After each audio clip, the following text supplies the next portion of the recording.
오늘 우리에게 주신 하나님 말씀 시편 66편입니다.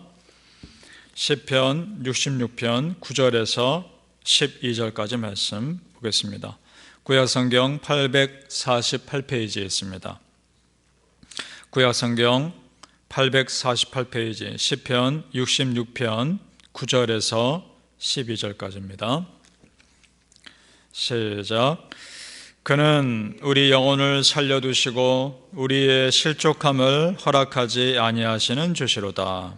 하나님이여, 주께서 우리를 시험하시되 우리를 단련하시기를 은을 단련함같이 하셨으며 우리를 끌어 그물에 걸리게 하시며 어려운 짐을 우리 허리에 메어 두셨으며 사람들이 우리 머리를 타고 가게 하셨나이다. 우리가 불과 물을 통과하였더니 주께서 우리를 끌어내사 풍부한 곳에 들이셨나이다. 아멘. 이 새벽에 예배하시는 은혜가 우리 모든 성도님들께 함께 하시기를 예수님 이름으로 축복합니다. 아멘. 자, 여러분, 지금까지 여러분을 인도하신 하나님의 신실하심을 믿으십니까? 아멘. 오늘 시편은 하나님을 향한 그런 절대적 믿음을 기초로 합니다. 어떤 것이냐? 하나님 절대 나를 버리지 않으신다. 그리고 고난이 있다 해도 그것은 나를 무너뜨리기 위한 고난이 아니라 나를 성숙하게 하고 단련하시기 위한 하나님의 훈련이다. 이런 믿음을 전제로 합니다. 우리는 머리로 잘 압니다. 그러나 이런 믿음이 내 삶의 피부로 체험되기까지는 참 시간이 많이 걸리고 깨달았다 해도 또 쉽게 흔들리는 것이 우리입니다. 그래서 은혜가 필요합니다. 우리 작년에 은혜 받았다고 해서 올해 은혜가 필요 없습니까? 아니죠. 매일 매 순간 우리는 은혜로 살 수밖에 없는 사람들입니다. 우리는 그렇게 연약합니다. 그러나 그런 우리를 붙드시는 하나님은 강하십니다. 그것이 우리에게 소망이 되는 줄 믿습니다. 오늘 9절 말씀 제가 다시 한번 읽겠습니다. 그는 우리 영혼을 살려두시고 우리의 실족함을 허락하지 아니하시는 주시로다. 아멘. 참 중요한 구절입니다. 어떤 상황에서도 우리 하나님, 우리 실족하지 않게 내버려 두지 않으십니다. 우리가 실족하는 걸 원치 않으시는 정도가 아니라 허락하지 않으십니다. 그렇다는 얘기는 우리를 반드시 붙들어 주신다는 것을 의미하는 겁니다. 믿습니까? 여기서 분명한 믿음이 우리에게 필요한 것입니다. 그런 시간을 통해서 하나님께서 우리에게 원하시는 것은 주저앉아 있는 것이 아니라 굳건하게 단련되는 것입니다. 우리 10절 말씀 보겠습니다. 하나님이여, 주께서 우리를 시험하시되 우리를 단련하시기를 은을 단련함 같이 하셨으며. 아멘. 시험에는 두 가지 종류가 있죠. 하나는 사단의 시험입니다. 이 사단의 시험은 우리를 무너뜨리고 낙심하게 하고 다시 일어나지 못하게 하는 그런 우리를 향한 공격입니다. 이런 사단의 시험은 소망이 없죠. 그러나 또 하나는 하나님의 시험입니다. 이것은 우리를 다시 일으키고 성숙하게 하고 훈련시키시는 하나님의 은혜입니다. 이 시험은 소망이 있습니다. 사단은 내 영혼을 죽이려는 것이요, 하나님은 내 영혼을 살리려는 것입니다. 그래서 사단의 시험이 있을 때 우리는 예수 이름으로 대적하고 쫓아내는 것입니다. 야고보서 4장 7절입니다. 그런즉 너희는 하나님께 복종할지어다. 마귀를 대적하라. 그리하면 너희를 피하리라. 아멘. 하나님의 시험은 그럼 어떻게 할까요? 믿음으로 받아들이고 기도로 견뎌내는 것입니다. 고린도전서 10장 13절입니다. 사람이 감당할 시험 밖에는 너희가 당한 것이 없나니 오직 하나님은 미쁘사 너희가 감당하지 못할 시험 당함을 허락하지 아니하시고 시험 당할 쯤에 또한 피할 길을 내사 너희로 능히 감당하게 하시느니라. 아멘. 하나님은 우리를 극복시키시며 다시 일으켜주시는 분인 줄 믿습니다. 고난이 없다 하지 않습니다. 그것을 견디게 하시는 분입니다. 믿으십니까? 오늘 11절과 12절 한번 읽어보겠습니다. 11절과 12절 시작. 우리를 끌어 그물에 걸리게 하시며 어려운 짐을 우리의 허리에 메어 두셨으며 사람들이 우리 머리를 타고 가게 하셨나이다. 우리가 불과 물을 통과하였더니 주께서 우리를 끌어내사 풍부한 곳에 들이셨나이다. 아멘. 여러분, 불과 물을 통과하게 하실 때가 있습니다. 우리를 타는 것처럼 고통스럽게 하는 불같은 상황도 있고 우리를 엄습하는 물같은 상황 있습니다. 그러나 지나가게 하십니다. 그리고 결국 우리가 갈 곳은 하나님이 예비하신 풍부한 곳인 줄 믿습니다. 그래서 이사야 선지자가 이런 고백을 하죠. 이사야 43장 1절에서 2절, 너는 두려워하지 말라. 내가 너를 구속하였고 내가 너를 지명하여 불렀나니 너는 내 것이라. 네가 물 가운데로 지날 때 내가 함께할 것이라. 네가 불 가운데로 지날 때에 타지도 아니할 것이요 불꽃이 너를 사르지도 못하리니. 아멘. 물 가운데 불 가운데 지날 때 있습니다. 하지만 타지 않게 하실 것입니다. 우리가 넘어지지 않게 하실 것이고 지나가게 하실 겁니다. 바라그네 성도님들, 그런 모든 상황들을 통과하게 하실 하나님 온전히 믿으시고 그 하나님의 예비하신 풍성한 삶 기대하시기를 예수님의 이름으로 축복합니다. 여러분, 우리 성도의 고난에는 하나님의 뜻이 있습니다. 오늘 시편 기자가 홍해가 갈라진 사건과 요단강이 갈라진 사건, 그것을 예로 말씀합니다. 우리 6절 말씀 보겠습니다.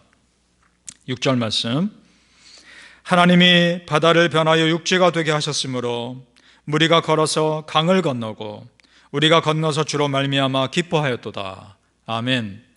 이 말씀에는 홍해가 갈라진 사건과 요단강이 나눠진 사건을 배경으로 하고 있습니다. 이것은 고난 가운데 지쳐 의심하고 있는 사람에게 반문하고 있는 겁니다. 홍해가 가로막혀 있었지만 건너지 않았느냐? 요단강이 있었지만 그 물이 멈춰서 편하게 지나지 않았느냐? 반문하고 있는 겁니다. 여러분, 우리 지난 모든 삶 돌아보십시오. 지나오지 않았습니까? 하나님의 은혜로 여기까지 오지 않았습니까? 지나가게 하실 겁니다. 홍해바다 가로막혀 계셨지만 지나가게 하실 하나님이 계신 겁니다. 자, 특별히 홍해 앞에 있는 이스라엘 백성들 한번 생각해 보십시오. 참 막막했을 겁니다. 아픈 바다죠. 뒤에는 애국 군대가 쫓아오죠. 얼마나 막막합니까?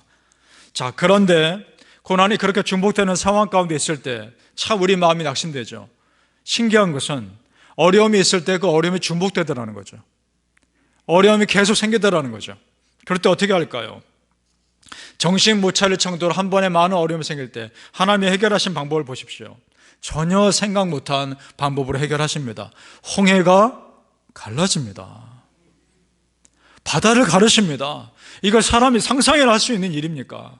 우리가 성경에 읽으니까 지금 그럴 수 있겠다 믿지만 그 당시 사람들, 그 처음 기적을 본 사람들은 상상이나 했겠습니까?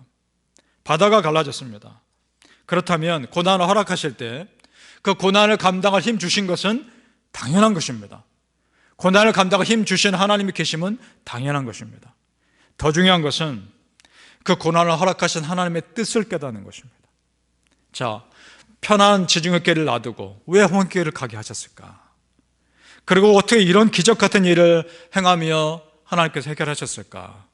홍해가 갈라진 것만을 보고 기뻐할 것이 아니라 왜 편한 길을 놔두고 이 길을 인도하셨을까? 그 이유를 깨달아야 한다는 것입니다. 두 가지 이유가 있습니다. 첫째는 그 고난을 극복함으로써 우리가 얻을 영성을 기대하시기 때문입니다. 이걸 잘 지나가면 우리의 믿음은 한 단계 더 성숙하는 것입니다. 그러나 넘어가지 못하면 항상 제자리인 것이죠. 반드시 우리가 누릴 영성의 세계가, 더 깊은 영성의 세계가 있습니다. 그것을 누리시길 바랍니다.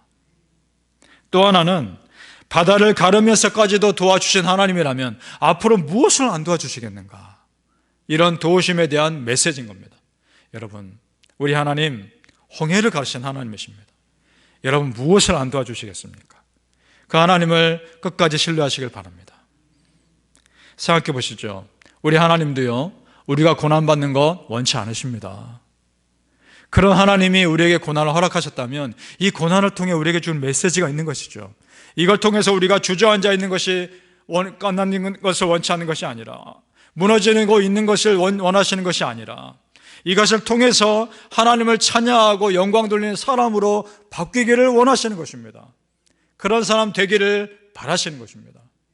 그래서 20절 말씀 읽어보겠습니다. 그래서 오늘 시편 기자도 이런 고백을 하는 겁니다. 20절에 이것이 여러분의 고백이 되기를 축복합니다. 시작. 하나님을 찬송하리로다. 그가 내 기도를 물리치지 아니하시고 그의 인자하심을 내게서 거두지도 아니하였도다. 아멘. 이 시편 기자는요, 고난을 지나간 사람입니다. 통과한 사람입니다. 시편 136편 13절 15절에 이런 말씀이 있습니다. 홍해를 가르신 이에게 감사하라. 그 인자하심이 영원하미로다. 바로와 그의 군대를 홍해에 엎드러뜨리신 이에게 감사하라. 그 인자하심이 영원하미로다. 아멘. 홍해의 고난에서 건지신 하나님을 찬양하고 영광 돌리고 있습니다. 여러분, 중요한 것이 있죠. 홍해를 건넜기 때문에 찬양할 수 있는 겁니다. 고난을 통과한 자가 승리의 노래를 부를 수 있는 것입니다. 여러분, 우리 성도님들, 승리의 노래를 부를 수 있는 그날을 바라보며 지금의 고난 잘 통과하시기를 축복합니다. 바라기는 성도님들, 지금의 시간들을 믿음으로 잘 이겨내셔서 마지막 날에 하나님 앞에 기쁨으로 서시기를 예수님 이름으로 축복합니다. 아멘. 기도하겠습니다. 아버지 하나님, 불 가운데로 지날 때, 물 가운데로 지날 때 다 지나가게 하실 것을 믿습니다. 그곳에서 우리를 결코 내버려 두지 않으시는 하나님의 심을 신뢰합니다. 홍해를 건너게 하신 하나님이 앞으로 무엇을 안 도와주시겠습니까? 하나님, 그 믿음 가지고 오늘을 또 믿음으로 살게 하여 주옵소서. 하나님의 살아계심을 선포하며 승리의 노래를 부르는 믿음의 사람들이 다 될 수 있도록 축복하여 주시옵소서. 감사하며 예수님 이름으로 기도합니다. 아멘.